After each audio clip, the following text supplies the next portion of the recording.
So this will be a quick review of Diablo 4 and including the DLC Vessel of Hatred. So I started playing this game when it launched. I pre-ordered it and played it, and I liked it, but they changed a lot of stuff which just made the game a lot worse. And slowly over time it actually became a pretty decent game, but I actually changed my mind after the Vessel of Hatred launched. The update that came with it changed so much, and not for the better.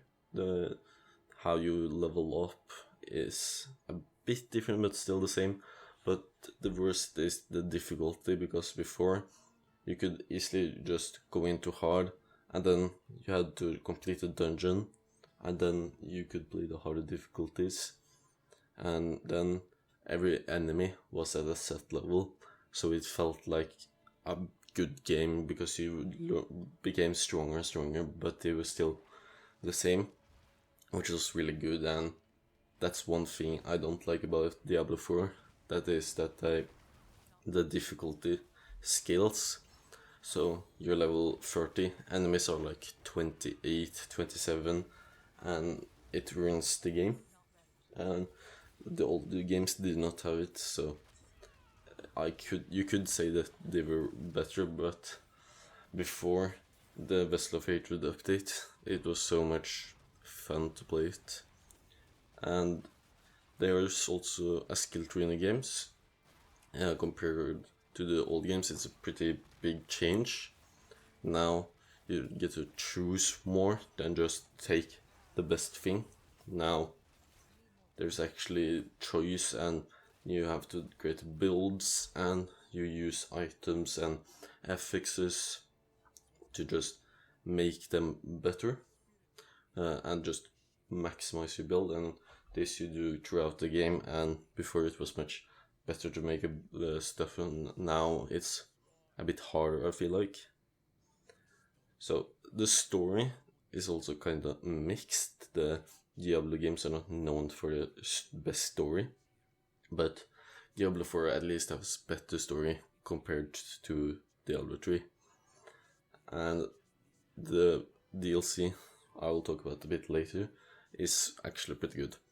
So there's also tons of side quests. They're a bit boring actually. That's why you just complete the story and just skip every new season, because then you get extra XP and it's just more fun playing that way, I feel like. There's also an open world now compared to Diablo 3, which is pretty cool, but it's really laggy, and if the drops every time FPS, and it's not the best. Could be better, and it had been better with every often, so they just disable frame gen, which isn't the best, but it's at least there's a Diablo 4 is running. The world is actually pretty large, but it's not that good, because there's huge places that look exactly the same, and then you move to another place, they look a little bit different, and you move to another place, it's a bit little different. So the main map is really just the same thing, and it gets boring a lot. So that's one thing, and that's a problem with the game. And there's also, as I said, performance in the game is not the best. If you play on max settings, you're gonna struggle getting 100 FPS. You're gonna have to put on DLSS and Ultra Performance on a 4070. So yeah, it's not the best. And bugs, there's seem to be a few bugs right now. The biggest bug I came up with, met, was a bug that made me underground, and I couldn't come up. So I had to, and I was in a dungeon, and it was a long way from teleport, so I had to go back to a city, and then I had to travel all the way, clear the dungeon, all the way to the place I came, and then I could finally continue, which was really annoying. But aside from that, there wasn't that many stuff, but the bugs in this game, when there are bugs, they are really game breaking. Now, over to the DLC. Vessel of Hatred is really good. The biggest thing is the new places. There are like a few new biomes which are really cool, and it helps makes the map a lot better.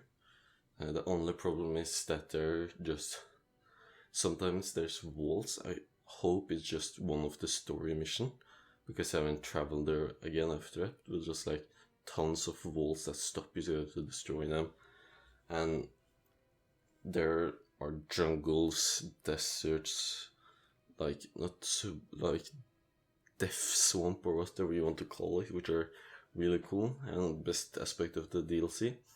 The DLC also adds the class called Spiritborn, which I have been playing during this review, which is really cool.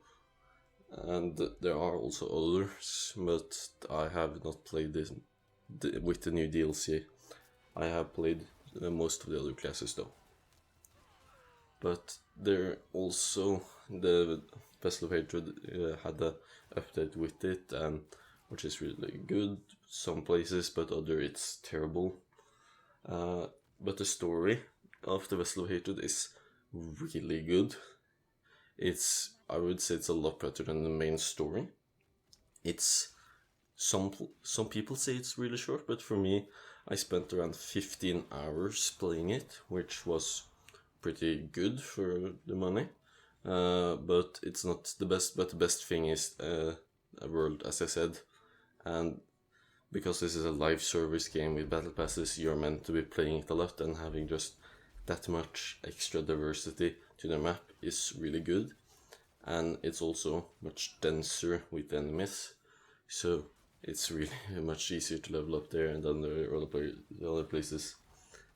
And there's like demon waves, you can call it. I don't remember exactly what it's called, but places will be like filled with demons, and when you go there you can kill them and get as like special currency, which you can use to open chests that give you nice items, which is a really good thing and one of the best things about the game, and I love it.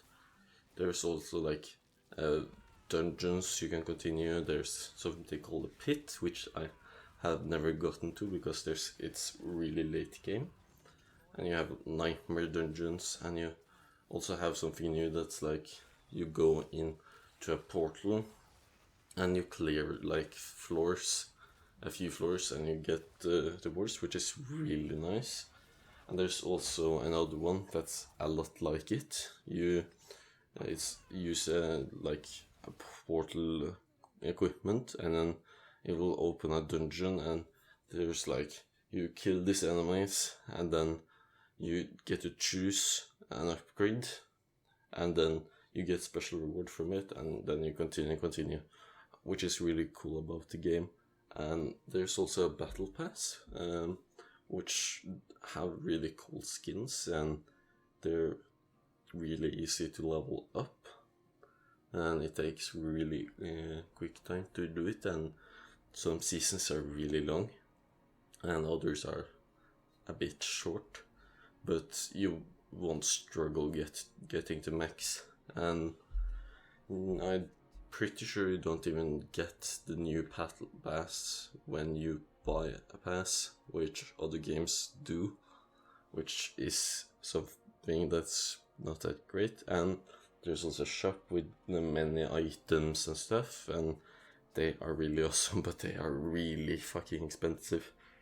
So, just a warning, they are really greedy, but it's overall a great game, but it's not the best game for everybody. So, it's mixed. You could say it's mixed.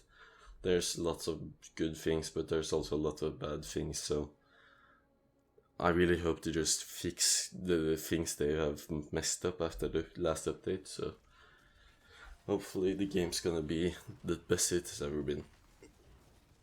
So this is the end, and I really hope you liked this review, and please leave a comment and like the video. And if you want me to review another game, leave it down in the comments and I will try to go over it. I have plans for a few games that I'm going to review, and I really hope to get them as quick as possible. And again, thank you for watching. Have a nice day.